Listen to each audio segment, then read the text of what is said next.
وعلیکم السلام۔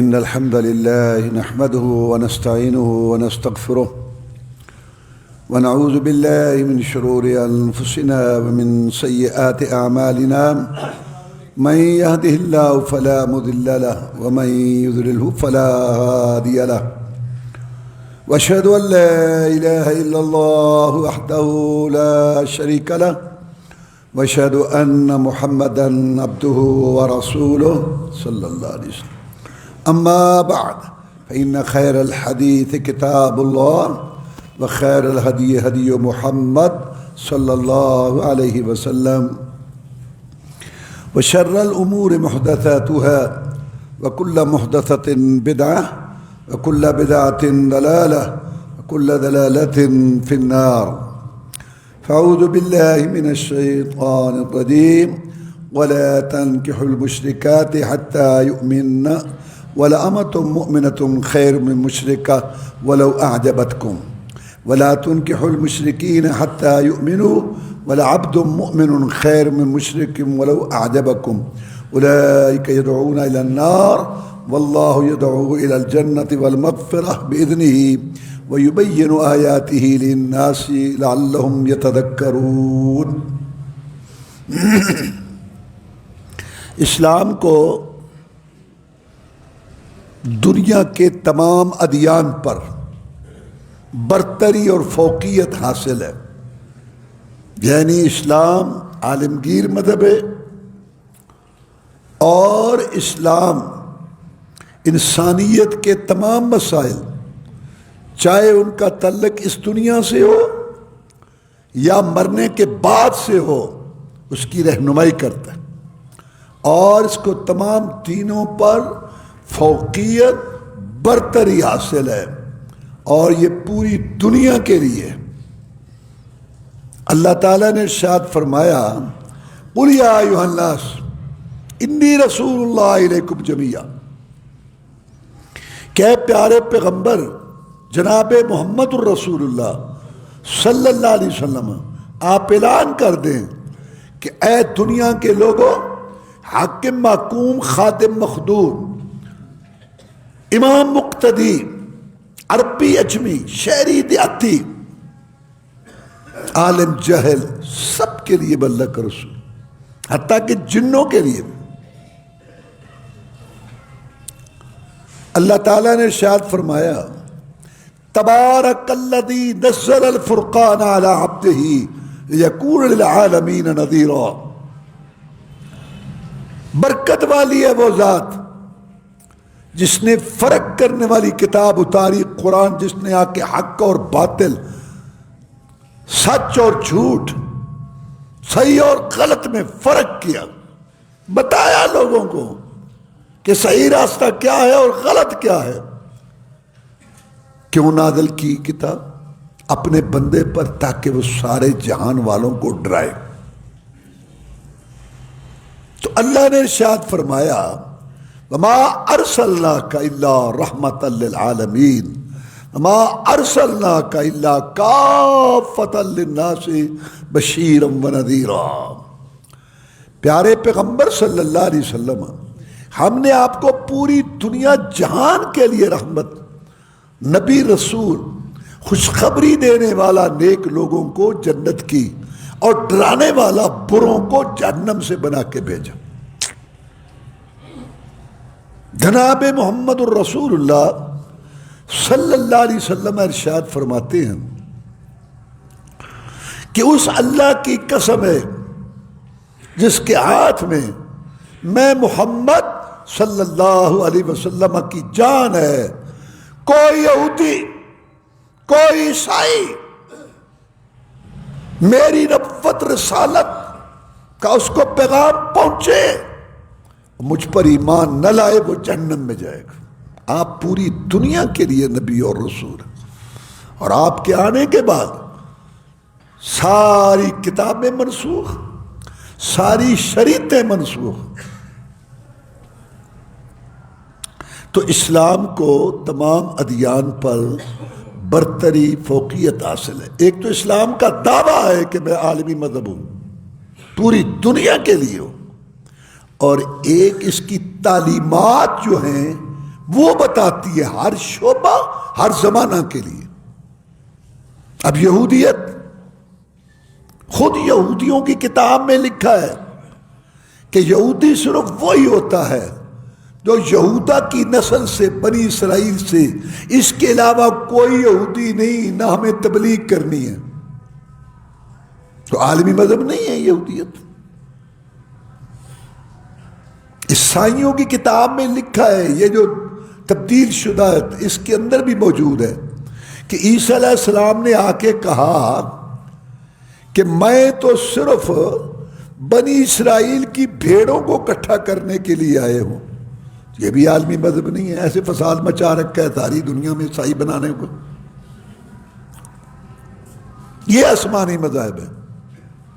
باقی جو زمینی مذاہب ہیں ان میں بڑا مذہب ہندو مت ہے، باقی بدھ مت، جین مت، اسی سے تقریباً نکلی ہوئی چیزیں ہیں. ہندوؤں کے خود ہندوؤں کے 4 طبقے ہیں. خود ہندو مذہب ہندوازم نے ہندوؤں کو 4 طبقوں میں تقسیم کیا ہے. وید کتاب ہے، رامائن ہے، مہابھارت ہے، اس میں ساری. اس میں جو 4تھا طبقہ ہے نا، شودر جس کو کہتے ہیں، وہ وید نہیں پڑھ سکتا. اس کے لیے جائز نہیں ہے کہ ہندو کتاب پڑھے. وہ ہندو ہے لیکن اس کا درجہ کم ہے، وہ گھٹیا ہے، اچھوت ہے، وہ نہیں پڑھ سکتا کتاب. اور اگر کسی طریقے سے وید کے، ہندو کتاب کے بول یا کلام اس کے کان میں پڑ جائے، اس نے نہیں سنا، پڑ گیا، تو سیسا پلا کے اس کے کانوں میں ڈالو کہ کیوں اس نے وید کے کلام سنا، حالانکہ اس کا قصور کوئی نہیں ہے. اور اس قسم کی اور بھی بات فضول بات ہے. تو میرا کہنے کا مقصد ہے کہ باقی مذاہب کو عالمی ہونے کا دعویٰ ہی نہیں ہے، اور اس کے اندر دنیا کے کچھ مسائل ہیں آخر مرنے کے بعد کا بات ہی کوئی نہیں. کئی تو مانتے ہی نہیں ہے کہ اٹھ رہے ہیں، اور کئی مانتے ہیں تو کوئی اس کا کوئی نظام نہیں ہے. اسلام عالمی مذہب ہے. ایک تو یہ اسلام نے دعویٰ کیا ہے کہ میں عالمی مذہب ہوں، باقی کسی کا نہیں، میں نے بتایا آپ کو. اور دوسرا اس کی تعلیمات ہر زمانہ، ہر وقت، ہر شعبہ کے لیے، وہ کوئی بھی شعبہ ہے، عقائد ہے، عبادات ہے، معاملات ہے، معیشت ہے، معاشرت ہے، سیاست ہے، خوشی ہے، غمی ہے، پیدائش ہے، فوتگی ہے. اس کا ایک اپنا نظام ہے، اپنا نظام ہے. اس لیے اقبال نے کہا تھا خاص ہے ترکیب میں قوم رسول ہاشمی. اس کو دوسری قوموں پر قیاس نہ کر، اس کی اپنی ایک سیٹنگ ہے اس قوم کی، اس دین کی. اس میں دنیا بھی ہے، آخرت بھی ہے، خوشی بھی ہے، غمی بھی ہے، پیدائش کے کام بھی ہے، مرنے کے بھی ہے. آج مسلمانوں کی ذلت اور رسوائی، آج مسلمانوں کی ذلت اور رسوائی کا سبب پوری دنیا میں یہی ہے. کیا؟ کہ مسلمان نظریاتی طور پر، تھیوریکلی اسلام کو مکمل دین سمجھتے ہیں، لیکن عملی طور پر پریکٹیکلی اسلام کو نکالا ہوا ہے. یعنی یوں سمجھیں کہ مسلمان جو کلمہ پڑھتے ہیں وہ نظریاتی طور پر قائل ہے، کیونکہ یہ نہ قائل ہو تو کافر ہیں، نظریاتی طور پر قائل ہے کہ اسلام عالمی مذہب ہے، اور اس میں ہر چیز کا حل یا مسئلہ یا رہنمائی موجود ہے. لیکن عملی طور پر پریکٹیکلی اسلام کو اپنی زندگیوں سے نکالا ہوا ہے. یعنی عملی طور پر مسلمان یہ سمجھتے ہیں کہ اسلام ایک فکری طور پر کنگلا کلاش مذہب ہے، کنگلا مذہب ہے، کلاش. یہ ہے ذلت و رسوائی کی وجہ مسلمانوں کی کہ نظریاتی طور پر اس کو ایک کامل مکمل دین، اللہ کا آخری پیغام سمجھتے ہیں، لیکن عملی طور پر اسلام کو اپنی زندگیوں سے نکالا ہوا. اور ان کے ذلیل ہونے کی وجہ یہ ہے کہ جو ان کے لیے ایک بہترین رہنما دستور العمل تھا، زبانی کلامی ہے، اس سے فائدہ نہیں اٹھاتے. اس کی باتیں کچھ غیر مسلموں نے لے کے سکون سے رہ رہے ہیں، اور ان کو افراتفری پڑی ہوئی ہے. دنیا جہنم، برادری، مارکیٹ، گھر، ماحول، محلہ، حکومت مصیبت میں پڑے ہوئے. منافقت، جھوٹ، غیبت، گلے، سود، دھوکہ، شرک، فسق و فجور، فحشی، ریانی، عدم برداشت، جلد بازیاں، بدگمانیاں، حسد، بغض، کوڑ تباہ کر کے رکھ دیا. اس نے مسلمانوں کو کھوکھلے ہو چکے. پوری دنیا میں اگر مار پڑ رہی ہے تو مسلمانوں کو پڑ رہی ہے. بظاہر دیکھیں تو دنیا کی بہترین قومیں وہ اسلام کا دعویٰ کرتی ہیں، مسلمان کہلاتے ہیں اپنے، اور پوری ایک پٹی دنیا کے جو اہم ترین خطے وہ اور معدنیات کے ذخائر کے مالک اور اتنی ذہین بہترین قومیں مسلمانوں میں ہیں. دیکھیں، ڈرانے کے لیے ایک کافر کی دھمکی کافی ہے، اور 10 لاکھ مسلمان اکٹھے ہو کر ایک کافر کو نہیں ڈرا سکتے. کھوکھلے، لولے، لگڑے، اپاہج، بے روح مسلمان. اقبال نے 80 سال غالباً پہلے کہا ہوگا، وضع میں تم ہو نصارا تو تمدن میں ہنود، یہ مسلم آئے جنہیں دیکھ کے شرم آئے یہود. یہودی اور مسلمان حکمران کھڑا ہو، پتہ ہی نہیں چلتا ان میں یہودی کون ہے اور کلمہ پڑھنے والا کون ہے. ذلت اور رسوائی کا سب سے بڑا سبب یہ ہے کہ مسلمان حکمرانوں نے عوام نے اپنی برادریاں دیکھو، شادیاں دیکھو، غمیاں دیکھو، برادری دیکھو، بھائی بہن دیکھو، مارکیٹ دیکھو، بچھوڑو کو محلہ دیکھو، اپنا وجود دیکھو 6 فٹ کا، جائزہ لو اس کا، کیا اس پر اسلام ہے؟ تو میں یہ بتانا چاہتا ہوں کہ اسلام ایک بہترین تحفہ ہے اللہ کا ہمارے لیے. اللہ کی قسم، اس کو صحیح معنی میں اپنائیں، آخرت کا اجر، ثواب، جنت، اللہ کا دیدار سب ملے گا. لیکن اس کے ساتھ ساتھ دنیا پرسکون، پرامن، اطمینان والی بنے گی. یہودیت، ہندو مت، جین مت میں یہ چیز نہیں ہے جو آپ کے پاس. یار یہ کتنا بہترین اسلام ہے کہ آپ رات عشاء کی نماز پڑھیں، جماعت سے سو جاؤ، خراٹے لو، اور آدھی رات نفلوں کا ثواب فرشتے نیکیاں لے کر. یہ سو رہا ہے کو ہے دین دنیا میں. اور اگر صبح جماعت سے پڑھو تو باقی آدھی رات کے نفلوں کا ثواب. آپ نماز پڑھ کے اذکار کر کے جائیں. رسول اللہ صلی اللہ علیہ وسلم نے فرمایا تھا، اللہ نے میری امت کی صبح میں برکت لکھی ہے. یہاں 12 بجے تک کوئی آدمی نہیں ملتا جس سے راستہ پوچھے. اور جو ترقی یافتہ قومیں جن کو بے دین کافر کہتے ہیں، وہ صبح روشنی ہوتی ہے کاروبار شروع کرتے ہیں، سورج غروب ہوتا ہے تو ختم کرتے ہیں.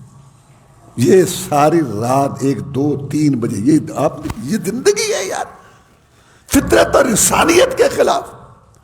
اور باقی پھر یہ موبائل ٹکتا، جہاں سوتے نہ نیند پوری، چڑچڑاپن، لڑائی جھگڑے.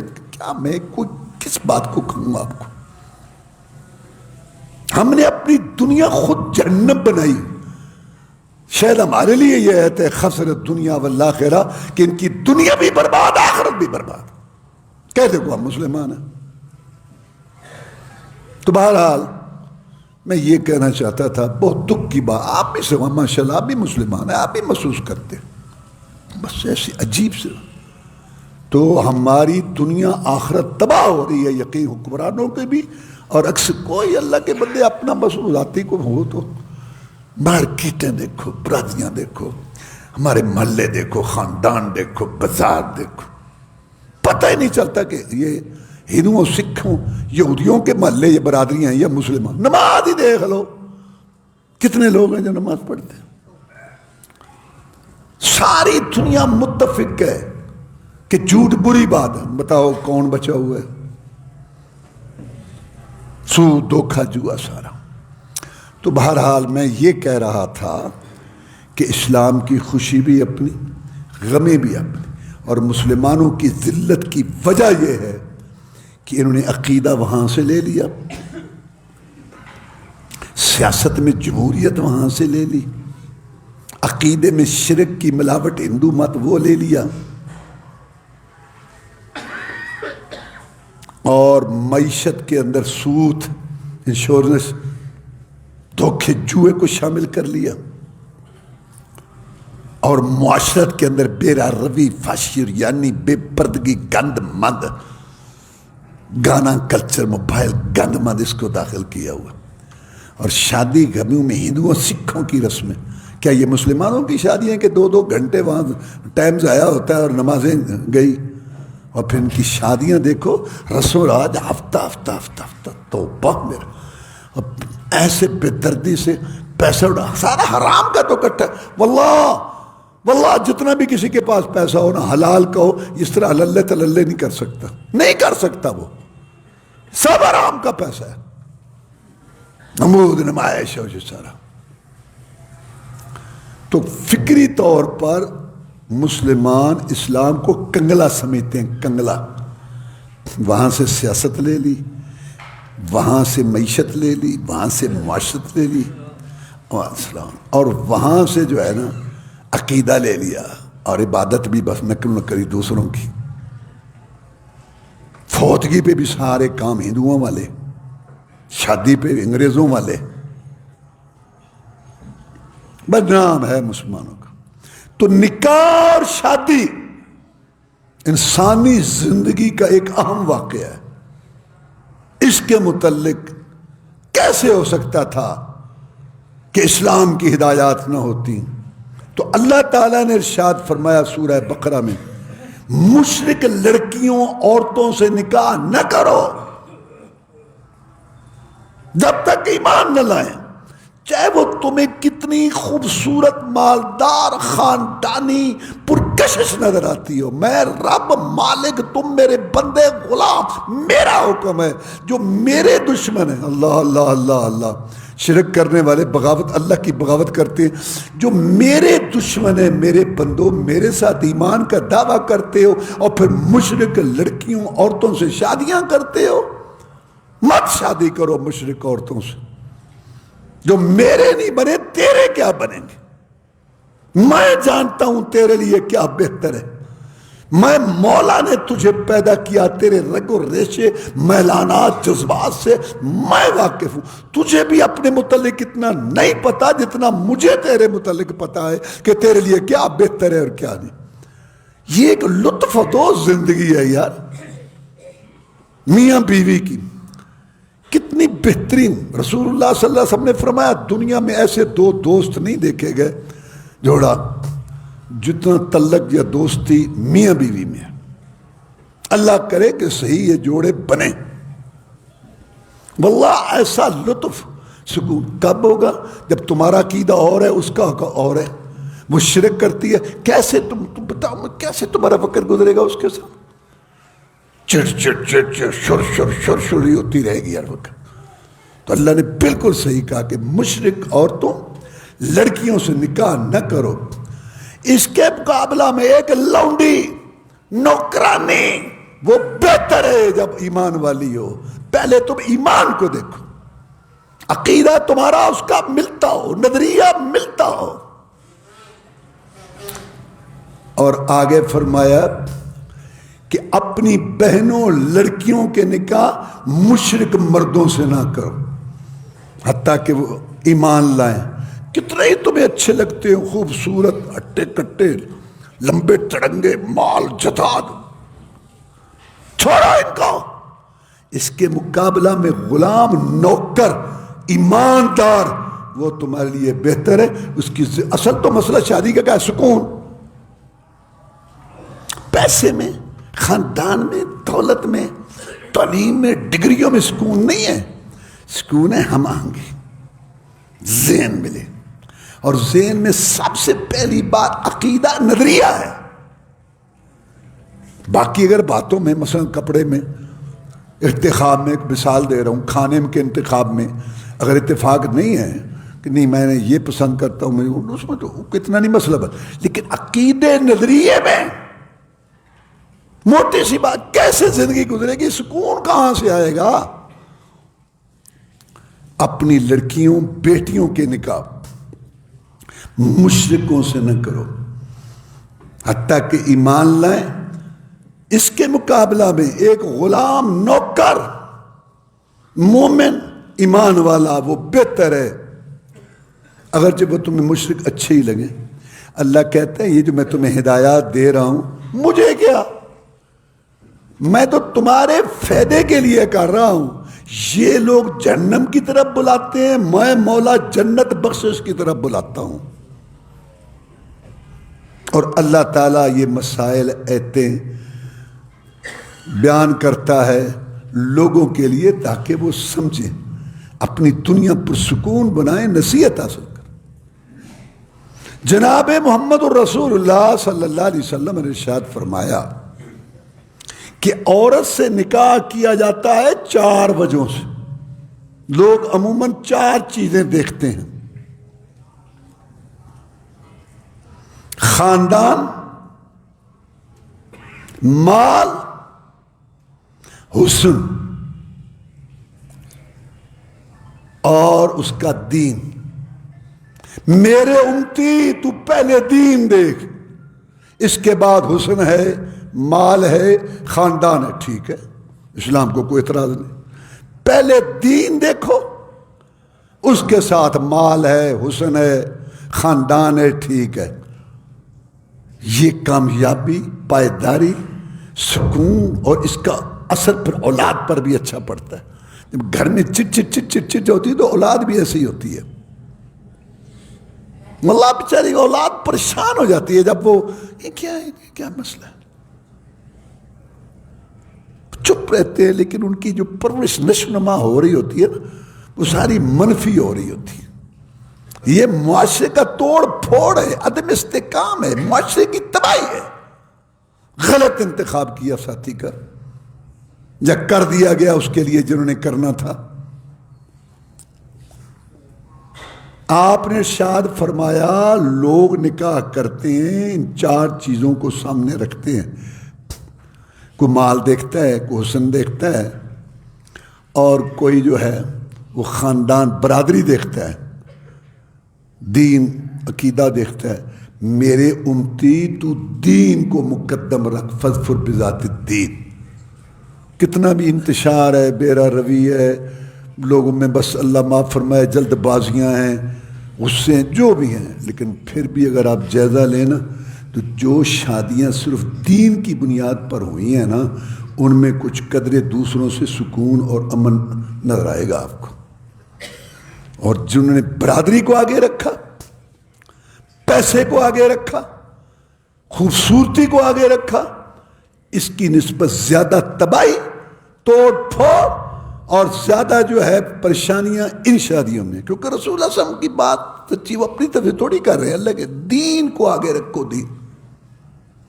واللہ والدین خاص طور پر اللہ تعالیٰ، سارے نہیں اکثر، اللہ ان کو ہدایت دے، یہ اپنی لڑکیوں کے لیے برادری، مال، بیرون ملک، یہ چیزیں آگے دیکھتے ہیں، اور اکثر پریشانیاں۔ مجھے ان لوگوں پر بھی بڑا افسوس آتا ہے، کیونکہ میں پڑھانے سے میرا تعلق ہے، میں لڑکوں کو بھی پڑھاتا ہوں، لڑکیوں کو بھی پڑھاتا ہوں، کہ لوگ خوشی سے یا شوق سے یا دین کی وجہ سے اپنی لڑکیوں کو پڑھاتے ہیں۔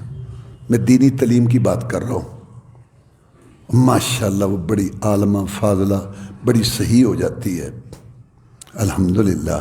اور جب رشتہ کرتے ہیں کزن فلاں فلاں، اس کو نماز کا نہیں پتہ، بس دولت خاندان ہے، اور ساری زندگی اللہ اس والد کو ہدایت دے، اس اپنی بیٹی جگر کے ٹکڑے کو جہنم میں پھونک دیتا ہے، جہنم میں، نہ اس کا ذہن ملتا ہے نہ۔ واللہ میں آپ کو یہ بات بتانا نہیں چاہتا تھا، لیکن بہرحال ایک ہے، یہ الہدا ہے نا، الہدا، اللہ تعالیٰ ڈاکٹر فرد ہاشمی کو، ان کے خامن ہیں وہ ڈاکٹر ادریس کو، ڈاکٹر ادریس میرے دوست ہیں، کیونکہ جب میں پڑھتا تھا نا جلال پور پیر والا میں، تو ان کے والد صاحب ہمارا امتحان لیتے تھے، یہ ملتان کے ہیں، ان کے والد صاحب کا نام ہے مولانا شمس الحق ملتانی رحمہ اللہ، اور ان کا باپ تھا مولانا عبدالحق ملتانی رحمۃ اللہ علیہ، اور مولانا عبدالحق ملتانی رحمۃ اللہ علیہ شاگرد تھے سید نذیر حسین محدث دہلوی رحمۃ اللہ، جنہوں نے 60 سال حدیث پڑھائی، جو شاہ ولی اللہ کی گدی پہ بیٹھے تھے، تو یہ ان کے شاگرد تھے مولانا عبدالحق ملتانی، اس کا بیٹا تھا مولانا شمس الحق، شرف الحق بھائی ہے اس کا، اور یہ ادریس شمس الحق کا بیٹا، تو اس کی بیوی ڈاکٹر فرد ہاشمی آپ دیکھتے ہیں تو بڑا اچھا کام کر رہے ہیں، مطلب خاص طور پر جن کو لوگ دنیا کے لحاظ سے اعلیٰ سوسائٹی کہتے ہیں نا، کراچی، لاہور، اسلام آباد، بہرحال الحمدللہ الہدا، میری بیٹیاں بھی الہدا میں جا کے پڑھی ہیں، بہت اچھا، خیر ان کا بہت اچھا سیٹ اپ۔ ڈاکٹر ادریس سے ہماری مجلس ہوتی رہتی ہے، تو اس نے ہمیں بتایا کہ ہم کیسے کام کرتے ہیں، کیا بہرحال بہت اچھی بات ہے۔ لیکن جو میں پریشانی والی بات آپ کو کہنا چاہتا ہوں نا، وہ ایک آدمی ہے رشتے کراتا ہے، اچھا وہ رشتوں، ایک تو ہوتا ہے نا باقاعدہ لوگ کاروبار کرتے ہیں، کچھ لوگ ہوتے ہیں مجبوراً، ایک آدمی اس میں ٹریول ایجنٹ بنا ہے، یہ عمرے وغیرہ کے ویزے، کہتا ہے جی مجھے ایک عمرے والے نے پریشان کیا، تو میں نے کہا خود کام کرنا چاہیے، سوچ ہے نا۔ تو یہ جو رشتے کراتا ہے نا، کچھ عرصہ میرے ساتھ رہا، گاڑی چلاتا تھا، اس نے مجھے کہا، اس وقت ابتدا تھی، اب تو اس نے بڑا دفتر بنایا ہوا ہے گجرات میں، لاہور میں، بڑا رابطے ہیں، بڑا کوئی سا بڑا ہے، وہ کہتا ہے میرے ساتھ گاڑی چلا، کہتا ہے جی مجھے اللہ نے سمجھ دے دی قرآن حدیث کی، تو میں نے اپنی 2 بہنوں کا رشتہ کرنا تھا، برادری میں کرنا نہیں چاہتا تھا، اور جو قرآن حدیث والے ان سے میرا تعارف نہیں تھا، بڑی مجھے محنت کرنی پڑی، بہرحال میں نے جب رشتے کر لیے، میں نے کہا میں یہ کام کروں گا، تو بہرحال وہ اس وجہ سے ادھر آیا۔ اس نے مجھے بتایا کہ اونچے، یعنی جو دنیا کے لحاظ سے جن کو اونچی سوسائٹی کہتے ہیں، دین میں تو ان کا کوئی نہیں ہے، ان کی لڑکیاں پڑھنے آتی ہیں اسلام آباد، لاہور، کراچی میں، ماشاءاللہ۔ دیکھو یہ عورت جو ہے نا، یہ اثر جلدی قبول کرتی ہے، اچھا ہو یا برا، یعنی برا تو خیر بری بات ہے، لیکن اچھا اثر بھی عورت مرد سے، یا ہمارا بھی تجربہ ہے، جلد قبول کرتی ہے، یعنی اس کے اندر متاثر ہونے والا مادہ، عربی میں اس کو انفعالیت کہتے ہیں، یہ زیادہ ہے، اس لیے تو کہتے ہیں کہ ایک لڑکی پڑھاؤ تو سارا خاندان صحیح ہو جائے گا، اس لیے کہتے ہیں۔ تو میرا کہنے کا مقصد ہے کہ وہ مجھے بتاتے ہیں کہ ہاف بازو والی لڑکیاں آتی ہیں، سر پہ تو دوپٹہ نہیں ہوتا، اور جسم کافی ان کا کھلا ہوتا ہے، ہم ان کو کچھ نہیں کہتے، یہ بھی ایک بڑا طریقہ ہے، قرآن پڑھاؤ بس، اپنی باتیں لیکچر کم کرو، اللہ کی بات سے بڑی کس کی بات ہوگی، ہم نے بھی تجربہ کیا، تو کہتے ہیں ہم ان کو داخلہ دیتے ہیں، پڑھتے رہتے ہیں، کچھ عرصے کے بعد سر پہ دوپٹہ آ جاتا ہے، لباس پورا ہو جاتا ہے۔ اس وقت جو میں پریشانی والی بات بتا رہا ہوں، ماشاءاللہ وہ کام بہت، وہ یہ کہ وہ جو لڑکیاں پڑھتی ہیں نا، اور ماشاءاللہ ان کے اندر پورا دین آ جاتا ہے، تو شادی ہو جاتی ہے باہر ملک یا یہاں اندر، پیسہ دولت دیکھ کے ذہن نہیں دیکھا جاتا، اور وہ کھلٹ رہے سے جیسے آپ دیکھ رہے ہیں، جیسے آج کل ہے، ان کی زندگی دوبارہ اور اکثر طلاقیں ہو رہی ہیں. اصل میں کہنا یہ چاہتا، مجھے کیا پتا تھا کہ وہ رشتے والا کہتا ہے کہ میرے پاس زیادہ رشتے لڑکیوں کے الہدا کے ہیں طلاق یافتہ. اور میں نے کہا یہ کیا ہوا؟ کہتا ذہن نہیں ملتے، ان کی وہاں تربیت ہو گئی ہے، بس یہ اوپر دیکھ لو ادارہ جو ہم پڑھاتے ہیں، بس یہ اللہ تعالیٰ معاف فرمائے جہنم میں جھونک دیتے ہیں اس کو. اور پھر ہمارے سے پوچھتے ہیں نہیں اب کیا کرے، اب کیا کرے. ابھی پچھلے جمعے میں ایک آدمی مجھے بتا رہا تھا کہ وہ نماز ہی نہیں پڑھتا، میں کیا کروں، میری بیٹی نماز پڑھتی ہے وہ پریشان ہے. تو میں کیا یہ قصے سارے سناؤں آپ کو. قرآن اور حدیث. واللہ ہم اپنے لیے اتنے مخلص نہیں ہیں، خیر خواہ نہیں ہیں جتنے اللہ رسول ہمارے لیے مخلص اور خیر خواہ. بھائی اس کو ذہن میں رکھو بات. اسلام یہ نہیں کہتا کہ مسیتڑ ہو جاؤ، کچھ اور سوچو ہی نہ، لیکن اسلام کہتا ہے دین کو پہلے رکھو. کاروبار ہے، معاملات ہیں، لین دین ہے، رشتہ شادی تو بڑی بات ہے نا، زندگی کا فیصلہ ہے. دین کو پہلے رکھو. یہ قرآن حدیث چاہتا ہے اور یہ میں عرض کرنا چاہتا ہوں. 4 وجہ سے شادی کی جاتی ہے. رسول اللہ صلی اللہ علیہ وسلم نے فرمایا آپ دین کو آگے رکھیں. دین کو، دین ہے باقی چیزیں ہوں الحمدللہ نہ ہونا. رسول اللہ صلی اللہ علیہ وسلم نے فرمایا خیر و متاع الدنیا المرأۃ الصالحہ. پوری دنیا کا سونا چاندی ہیرے موتی جواہرات تاج و تخت حکومتیں جو کچھ تمہارے ذہن میں نظر آ رہا ہے، ان سب سے بہتر ایک کیا چیز ہے اس دنیا میں؟ نیک عورت. یہ رسول اللہ صلی اللہ علیہ وسلم نے فرمایا خیر و متاع الدنیا المرأۃ الصالحہ. پوری دنیا کے سونے چاندی، واللہ آپ تجربہ کریں، سارے دیکھ رہے ہیں لوگ، ساری دنیا کی چیزیں گھر کے اندر ہے، عورت نیک نہیں ہے، اس پر اعتماد نہیں ہے، کیا زندگی ہے. ان کو ہم کہتے ہیں کہ یورپ والے ان کا خاندان بکھر چکا ہے، اور ہم بھی توبہ اللہ معاف کرے ان کے پیچھے چلے ہوئے. سب سے بہتر کیا ہے جہیز، کیا ہے پیسہ، کیا تم، کیا لال. اس کو دیکھو. بایا خیر و متاع دنیا المرأۃ الصالحہ. دنیا میں اللہ کے رسول فرما رہے ہیں جتنا کچھ سامان ہے سب میں بہتر گوہر موتی، سب سے اچھی چیز نیک عورت ہے. پھر آپ نے اس کی صفت بیان کی کہ نیک عورت کون سی ہے. خامن دیکھے اس کو خوش کر دے، حکم دے اس کی بات مانے.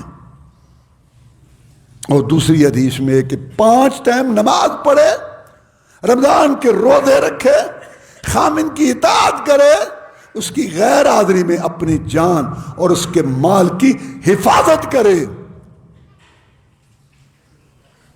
میں محمد اعلان کرتا ہوں صلی اللہ علیہ وسلم، جن کے اشاروں سے جنت کے دروازے کھلنے ہیں، کہ یہ عورت جنت کے 8 دروازوں میں سے جس سے چاہے جنت میں چلی جائے.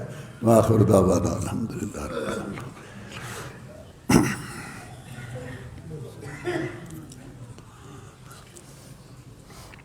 ان الحمد للہ نحمده ونستعینه ونستغفره ونعوذ باللہ من شرور انفسنا ومن سیئات اعمالنا.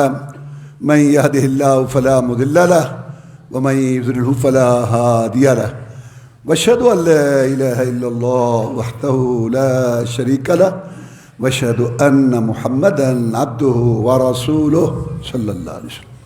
اما بعد فان خير الحديث كتاب الله وخير الهدي هدي محمد صلى الله عليه وسلم وشر الامور محدثاتها وكل محدثة بدعة وكل بدعة ضلالة وكل ضلالة في النار.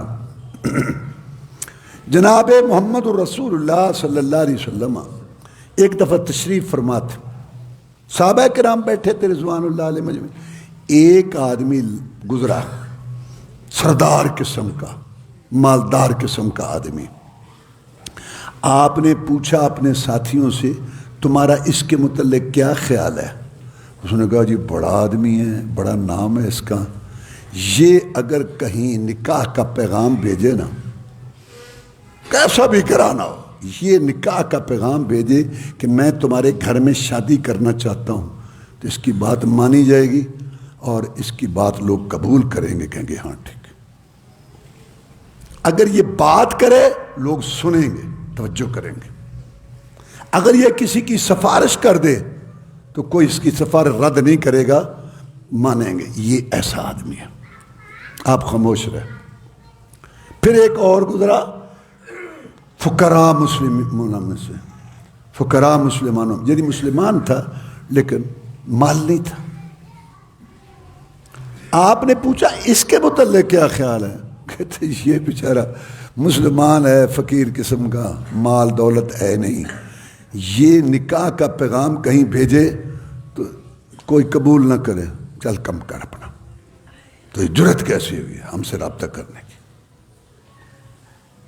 اور اگر یہ بات کرے تو کوئی سنے، جیسے آج کل ہم لوگ بیٹھے ہوتے ہیں، لوگ بات کرتے ہیں کہ مال پیسے کو دیکھتے ہیں، جو دولت والا ہے چاہے الٹی سیدھی آنکھ کے جیسی ہے، چوری ماشاء اللہ، ہاں آپ کیا فرما، اور ایک پڑھا لکھا آدمی صحیح بات ہے، چپ کر ہے، گھر دانے نہیں کھانے تو گلاں کرنا ہے، گھر تو ایک اپنا۔ یہ جہلیت ہے جو مکہ والوں میں تھی، جنہوں نے یہ کہا تھا کہ یہ محمد نبی کیسے ہو سکتا ہے صلی اللہ علیہ وسلم، اس کے پاس تو مال نہیں ہے، رہنے کے لیے حویلی نہیں ہے، چڑھنے کے لیے سواری نہیں ہے، صبح کھانے کا ہوتا ہے، شام میں یہ کہتا ہے میں نبی رسول۔ یہ وہ جہالت تکبر ہے جو آج مسلمانوں میں بھی ہے۔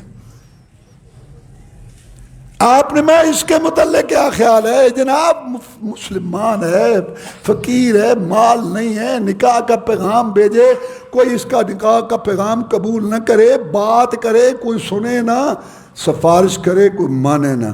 جناب محمد الرسول اللہ صلی اللہ علیہ وسلم نے فرمایا کہ وہ جو پہلا آدمی ہے نا، پہلا آدمی، ایسے آدمیوں سے پوری دنیا بری ہوئی ہو، پوری دنیا بری ہوئی ہو، پوری دنیا بری ہوئی ہو، اللہ کے ہاں یہ ایک ان ساری دنیا کے اتنے لوگوں سے افضل ہے۔ دین ہے، مال نہیں ہے، کوئی بات نہیں سنتا، کوئی توجہ نہیں کرتا، فرمایا اس جیسے پوری دنیا کے لوگ بھرے ہوئے ہوں، یہ ایک ان سے افضل ہے۔ یہ کس نے کہا؟ جناب محمد الرسول اللہ صلی اللہ علیہ وسلم، یہ ان سے افضل ہے۔ قرآن میں ان اکرمکم عند اللہ اتقاکم، تم میں سے سب سے عزت والا اللہ کے ہاں وہ ہے جو سب سے زیادہ اللہ سے ڈرتا ہو، متقی، پرہیزگار، دین پر ہو۔ آپ کے سامنے بات ہے، بلال حبشے کا رہنے والا رضی اللہ تعالی عنہ، کالا رنگ، موٹے موٹے نقوش، غلام حبشی، بکتا بکتا مکے میں، لیکن اس نے اسلام قبول کیا۔ اللہ کے ہاں اس کی اتنی عزت ہوئی کہ وہ زمین پہ چلتا تھا اور اس کے پاؤں کی آواز جنت میں سنائی دیتے تھے۔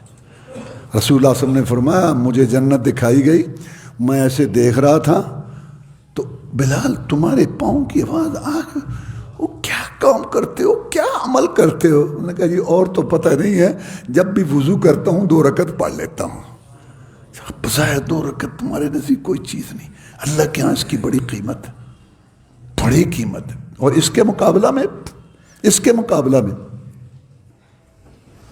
ابو لہب، ہاشمی خون، رسول اللہ صلی اللہ علیہ وسلم کا سکا چچا، اور سورت نازل ہوئی تبت یدا ابی لہب وتب، ترا ہو جائے ابو لہب، سردار، مالدار اور خوبصورت اتنا تھا کہ اس کے چہرے سے شعلے، سکا چچا رسول اللہ صلی اللہ علیہ وسلم کا، جہنم میں قیامت تک مسلمان اس پہ لعنتیں ڈالتے رہیں گے اور اللہ ایک ایک عرب پہ 10 نیکیاں دیتا جائے گا۔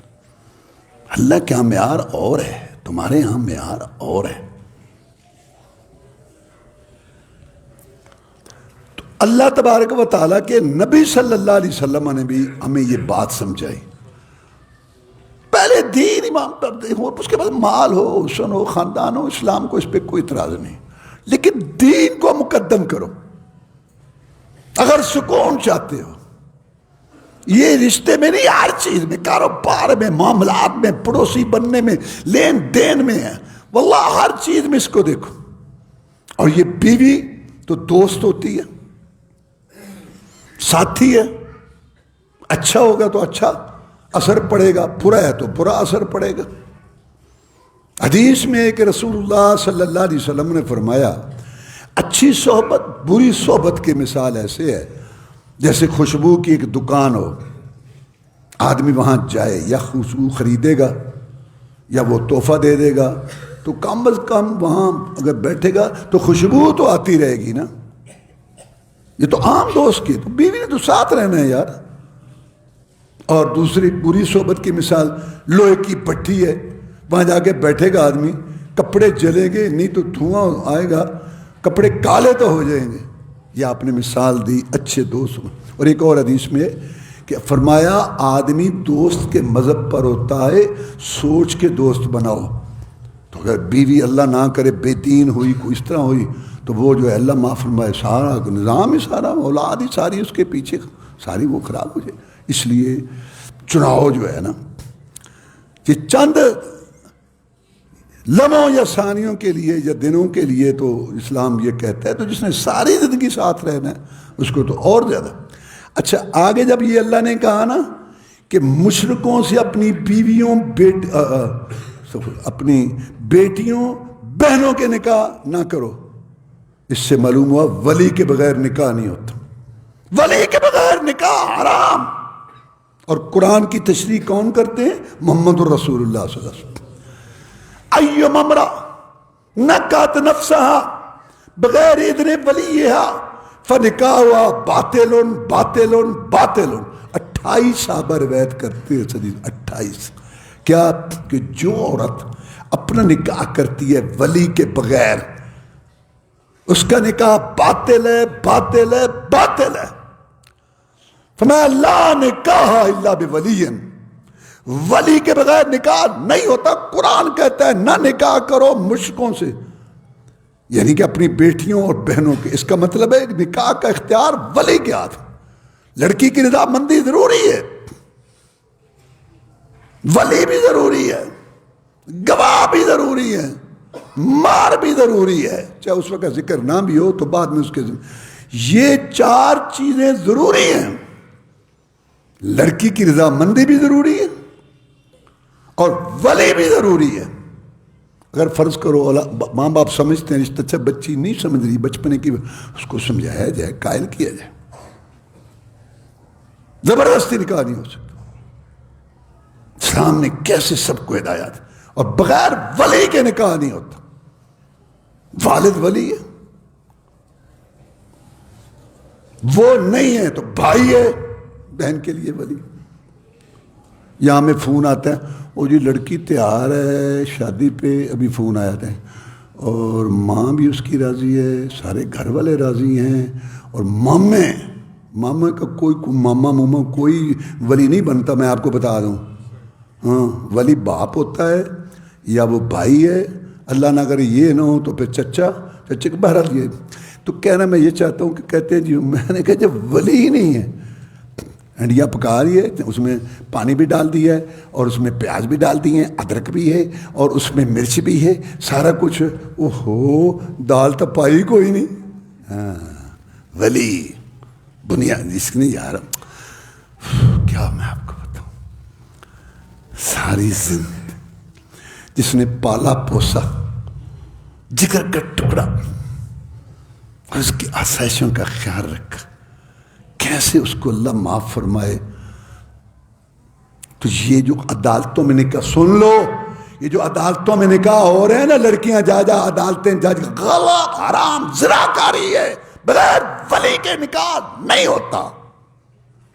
حافظ صلاح الدین یوسف رحمۃ اللہ علیہ، اللہ ان پہ رحمت کرے، قرآن کے مفسر، انہوں نے کتاب لکھی ہے مفرور لڑکیوں کو یہ نکاح اور ہماری عدالتیں، سب گناہ ہے. اور افسوس یہ ہے کہ ہمارے بھائیوں میں سے مقلدین نے یہ مسئلہ جو ہے وہ لکھ دیا یا کر دیا کہ ولی کے بغیر نکاح ہو جاتا ہے، عورت خود کرا. یہ اصل میں یہ مسئلہ یہاں سے پیدا ہوا.